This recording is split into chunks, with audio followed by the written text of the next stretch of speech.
refugee camp is an awareness campaign organized by Médecins Sans Frontières, or also known as Doctors Without Borders. Essentially what we want to do is we want to try and present to the public some description of what it would be like to be a refugee in different parts of the world.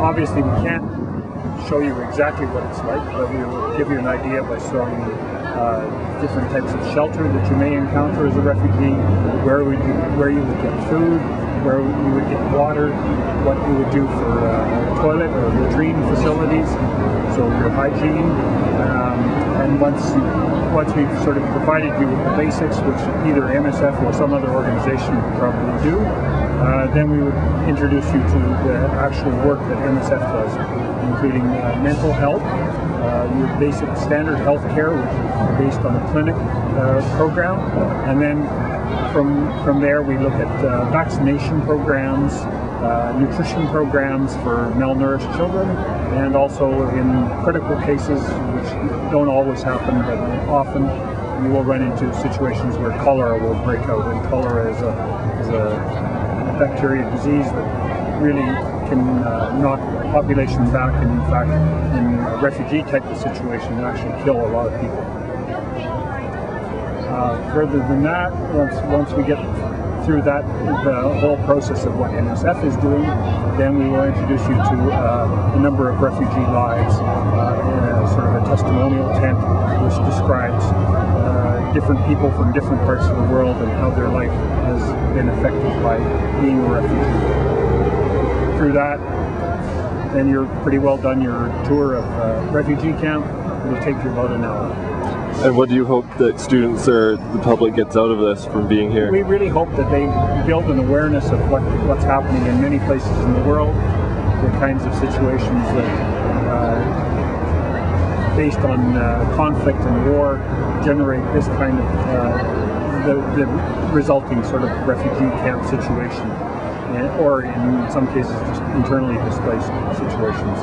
If we can make people aware that refugees are not a bunch of people just waiting around for aid to arrive, but are in fact people just like you and me who through some unfortunate circumstance have been forced out of their homes for a brief or an extended period of time, depending based on either their political affiliation or religious affiliation, some natural disaster in some cases. Any of those scenarios will generate a refugee situation where people have to flee their homes in order to preserve their own lives. And what kind of feedback have you got so far from being down here? We've got really a very positive feedback from everyone who's come through. We've done this in Winnipeg and in Edmonton already, and this summer I actually was down in Australia organizing this down in Australia. I spent 2 months doing that. Feedback in Australia has been phenomenal. People are really moved by the kinds of things they see. They really are. It's very revealing what kind of situations people had preconceptions or misconceptions about the kind of situation that refugees are in. A lot of the assumption based on the fact that these are people just for economic reasons trying to flee their country. In fact, in most cases, refugees just want to go home like everyone else. It's cholera. And cholera, if you're not treated, you can die within 2-3 days because you're dehydrated.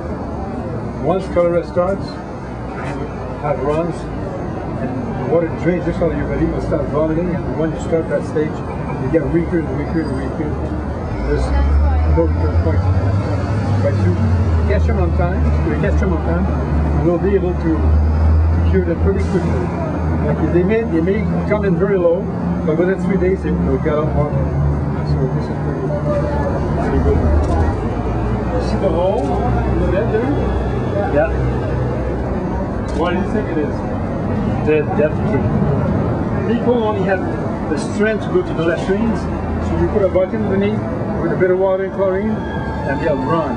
Yeah. And sometimes when they get to vomit, they have another bucket there with water with chlorine as well.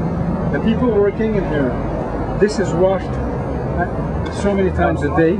It smells like in a swimming pool because we wash with chlorine, a special concentration of chlorine to kill the germs.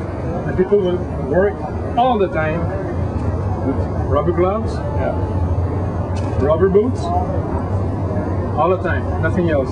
And rubber apron, I don't think we have one. So they have now rubber apron, so nothing spreads on them. They can be washed easily. Wash the gloves, wash the boots, so they don't get the germs, the bacteria, because they don't want everyone to get sick. So it's a lot of prevention. Now we save most of the people, but sometimes we lose some people too. So what we do, we have to do, which is a very sad thing. We cannot bury people just like that in the ground. People that add color, because this bacteria might come out and spread again. So we bury them in a plastic bag.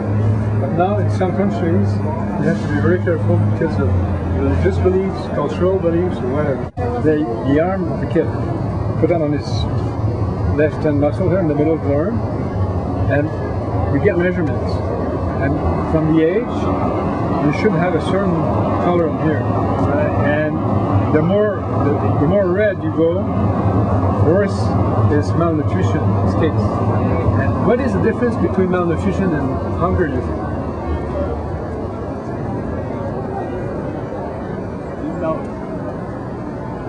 This seems to be the malnutrition, like a bad stage of hunger. Like exactly. If you've been hungry for 2 weeks, didn't have much to eat, no minerals, no proteins, stuff like that, you will start being malnourished. And if you get to that stage, there are levels in there. If you're severe malnourished, we will keep you in the hospital or whatever place we can. And we will feed you, if it's mostly the babies. And at start, we will feed the babies with this stuff here, through the nose and into the stomach, through the tummy of the baby. And we inject a bit of water and not too much food at the beginning. Because if you put too much food, you might kill him, because his body system is not used to that. So you have to accustom him slowly again to progressively go up to more and more food in the water every day. So when he gets to start a bit better, you try to do it with his mouth. And one day, most of the times it works, you get to the point where you can eat plum peanut. This is made out of peanut. And we add proteins in it, minerals, and it's very, very powerful stuff. So 1 a day for a kid like that is sufficient, that they will recuperate. And then when they get to that point, we send them home. And when we give that to the kid, we have to give that to give enough for the family as well. Because if that kid is malnourished in his family, he will necessarily, his brothers and sisters, maybe his parents as well, will be starving. So we give them for the family. The time they recuperate, the time they settle, the time they can find food again and stuff. Because sometimes people will get there with a bit of money in their pocket, but they cannot buy food at the beginning because there's no people to sell the food. Yeah. So once it's settled, you might get people that come in and sell the food, or you might get other NGOs like the World or a Food Organization that will go in Africa and these countries. They will deliver good food to their people. You start with plum peanut and it goes.